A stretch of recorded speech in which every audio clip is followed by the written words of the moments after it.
பாரத்தை வைத்துவிடு, கலங்கி தவிக்காதே.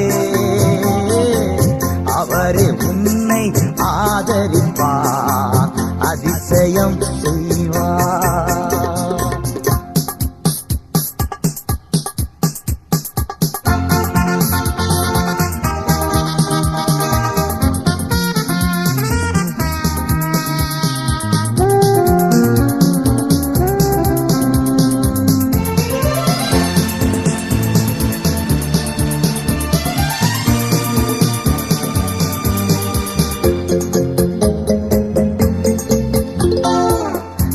நம் சார்பில் இருக்கும் போது நமக்கு எதிராய் நிற்பவர்